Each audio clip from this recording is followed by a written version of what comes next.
sorti? Il reviendra seul? Je ne sais pas. Est-il riche? C'est pas inquiété du prix. S'il est riche, tant mieux. Mais il faut aussi qu'il soit seul. Seul et riche, oui. Et alors nous devrons recommencer. J'aspire seulement à la paix. Un peu d'abandon. C'est stupide à dire, Martha. Mais il y a des soirs où je me sentirais presque dégoût de religion. Vous n'êtes pas si vieille que ça, ma mère. Il faille en venir là. Vous avez mieux à faire. Tu sais bien que je plaisante. Mais quoi? À la fin d'une vie, on peut bien se laisser aller? On peut pas toujours se raidir et se forcer comme toi tu le fais, mais pas de ton âge non plus.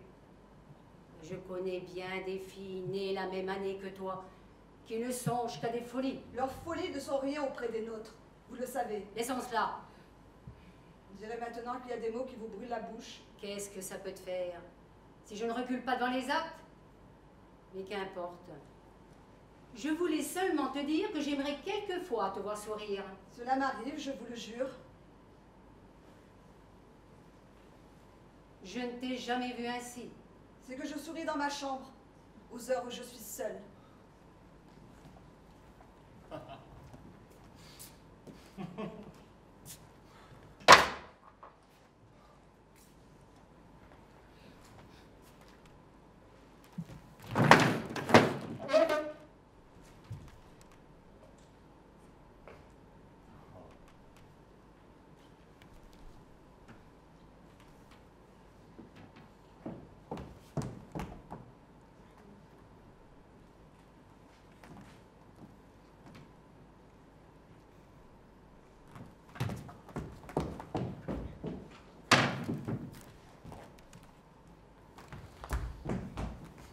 C'est ici.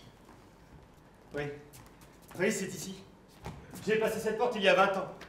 Ma sœur était une petite fille. Elle jouait dans ce coin, là. Ma mère, à l'époque, n'est pas venue m'embrasser. Je croyais à l'époque que cela m'était égal. Yann. Une mère reconnaît toujours son fils. Tu sais bien qu'elle t'a reconnu. Il y a 20 ans qu'elle m'a vu. J'étais un adolescent, presque un jeune garçon. Ma mère a vieilli, sa vue a baissé, voilà tout. C'est à peine si je l'ai reconnu moi-même. Je sais. Tu es entré, tu t'es assis, tu as dit bonjour et tu ne reconnaissais rien. Ma mémoire n'était pas juste. Elles m'ont accueilli sans un mot. Elles m'ont servi la bière que je demandais. Elles me regardaient, mais elles ne me voyaient pas. Tout était plus difficile que je n'avais cru. Oh, mais tu sais bien que ce n'était pas si difficile et qu'il suffisait de parler. Dans ces cas-là, on dit « c'est moi ». Et tout rentre dans l'ordre. Ah oui, mais moi j'étais plein d'imagination. À moi qui m'attendais au repas du prodigue, on m'a donné de la bière contre mon argent. J'ai dû être ému. Je n'ai pas compris.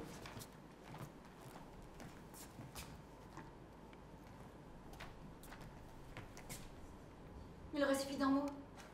Je ne l'ai pas trouvé. Mais quoi? Je ne suis pas si pressé. Tu sais, je suis venu ici pour apporter ma fortune. Et si je le puis, un peu de bonheur. Tu sais, quand j'ai appris la mort de mon père, j'ai compris que j'avais des responsabilités envers elles deux. Et l'ayant compris, je fais ce qu'il faut. Et j'imagine que ce n'est pas si facile que ça de rentrer chez soi. Et qu'il faut un petit peu de temps pour faire un fils d'un étranger. Mais alors, et pourquoi ne pas avoir annoncé ton arrivée? Quand on veut être reconnu, on se présente, c'est l'évidence même. On finit par tout brouiller en prenant l'air de ce que l'on n'est pas.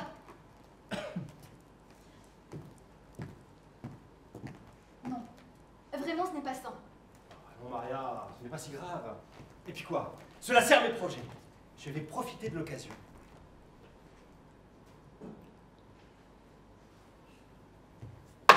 Je viens pour la chambre. Je sais, on la prépare. Il faut que je vous inscrive sur notre livre. Vous avez un domestique bizarre, hein? C'est la première fois qu'on nous reproche quelque chose à son sujet. Il fait toujours très exactement ce qu'il doit faire. Ce n'est pas un reproche. C'est juste qu'il ne ressemble pas à tout le monde. Est-il muet? Ce n'est pas cela. Il parle donc. Le moins possible et seulement pour l'essentiel. En tout cas, on ne dirait pas qu'il entend ce qu'on lui dit. On ne peut pas dire qu'il n'entende pas. C'est seulement qu'il entend mal. Mais je dois vous demander votre nom et vos prénoms. Azek, Karl. Karl, c'est tout? C'est tout. Date et lieu de naissance? J'ai 38 ans. Où êtes-vous né? En Bohême. Profession? Sans profession. Il faut être très riche ou très pauvre pour vivre sans un métier. Je ne suis pas très pauvre et pour bien des raisons, j'en suis content. Bonjour, monsieur. Votre chambre est prête. Je vous remercie beaucoup, madame. Mais il y a très longtemps, j'ai eu l'occasion de passer par ici. Je ne l'ai jamais oublié. C'est pourtant un bien petit village que le nôtre. C'est vrai. Mais je m'y plais beaucoup. Et depuis que j'y suis, je me sens un peu chez moi. Un fils qui entrerait ici trouverait ce que n'importe quel client est assuré d'y trouver.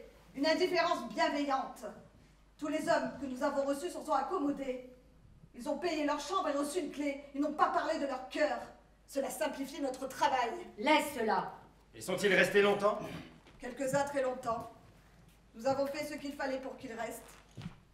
D'autres, qui étaient moins riches, sont partis le lendemain. Nous n'avons rien fait pour eux. Ah, mais j'ai beaucoup d'argent. Et je désire rester un peu dans cet hôtel, si vous m'y acceptez.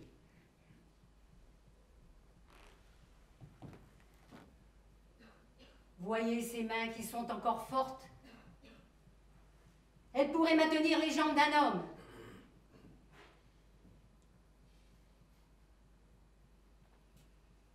Ce sont mes paroles qui vous donnent à réfléchir. Oh non. Pardonnez-moi, mais je vous ai à peine entendu. Mais pourquoi m'avez-vous appelé mon fils? Je suis confuse, excusez-moi. Ce n'était pas par familiarité. Non. C'était une manière de parler. Pourquoi lui avoir parlé de mes mains? Si pourtant il les avait regardées. Oui, il aurait compris, il serait parti. Mais il veut mourir. Et moi, je voudrais seulement qu'il s'en aille pour que je puisse encore ce soir me coucher et dormir. Trop vieille. C'est par lui peut-être que nous nous sauverons. Nous n'avons que faire d'être sauvés. Ce langage est ridicule. Tout ce que vous pouvez espérer, c'est d'obtenir en travaillant ce soir le droit de vous endormir ensuite. C'était cela que j'appelais être sauvé. Dormir. Alors je vous le jure, ce salut est entre nos mains. Mère, nous devons nous décider. Ce sera ce soir ou ce ne sera pas.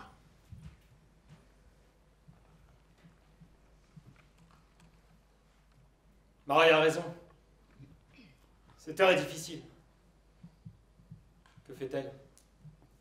Que pense-t-elle dans sa chambre d'hôtel? Le cœur fermé, les yeux secs, toute nouée au creux d'une chaise. Les soirs de là-bas sont des promesses de bonheur. Mais ici...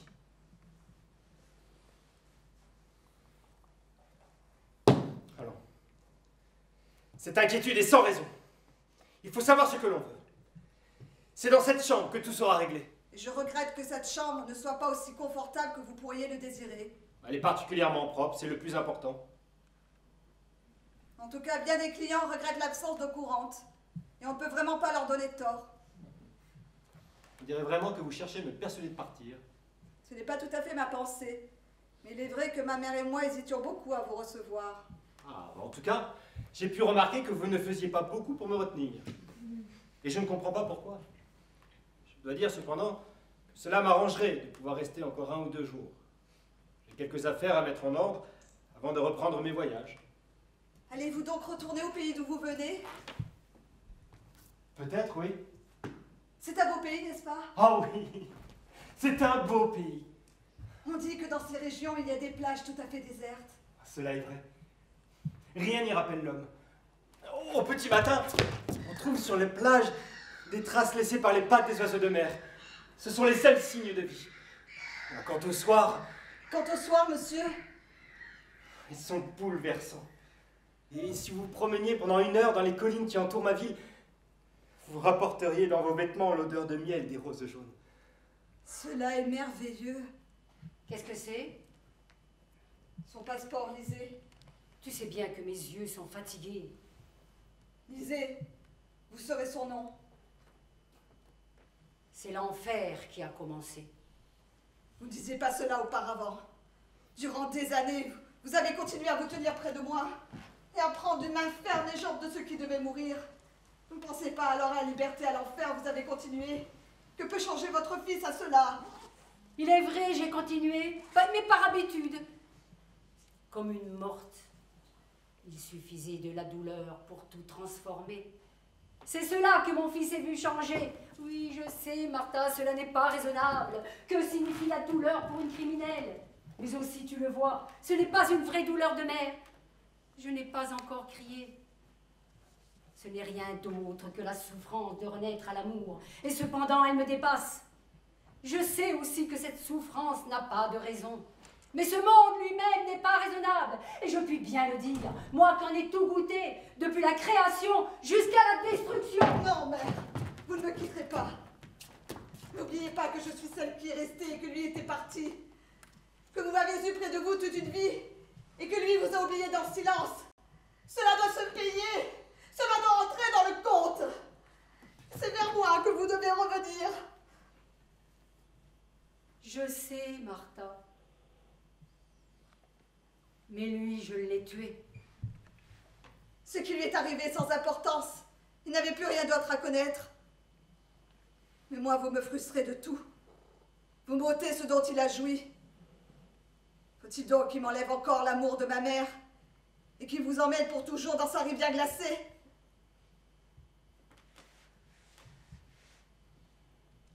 Je me contenterai de si peu. Mère, il y a des mots que je n'ai jamais su prononcer.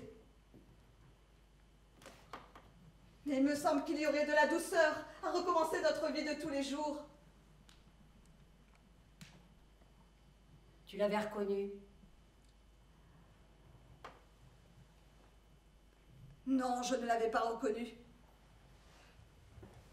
Cela est arrivé comme ce devait arriver. Je sais que si je l'avais reconnu, cela n'aurait rien changé. Je veux croire que cela n'est pas vrai. Les pires meurtriers connaissent les heures où l'on désarme. Est-ce que tu pleures, Martha?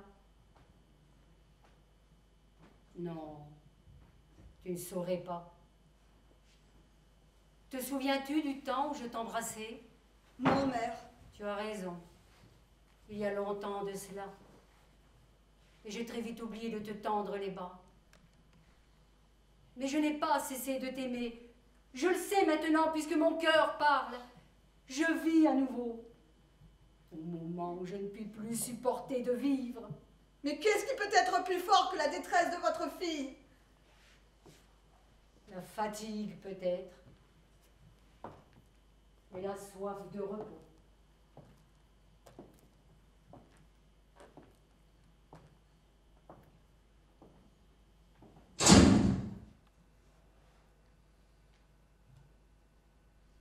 Moi, j'ai pour patrie ce lieu clos et épais, où le ciel est sans horizon.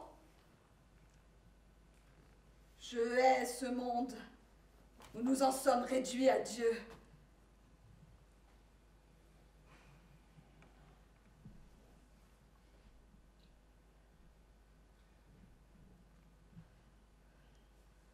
Je ne m'agenouillerai pas.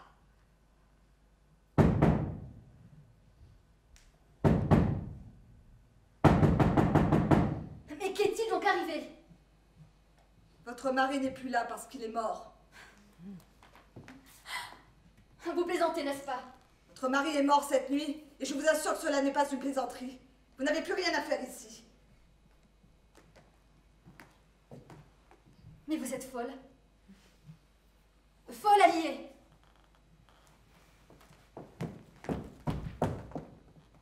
Où est-il? Où est-il? Où est-il? Où est-il?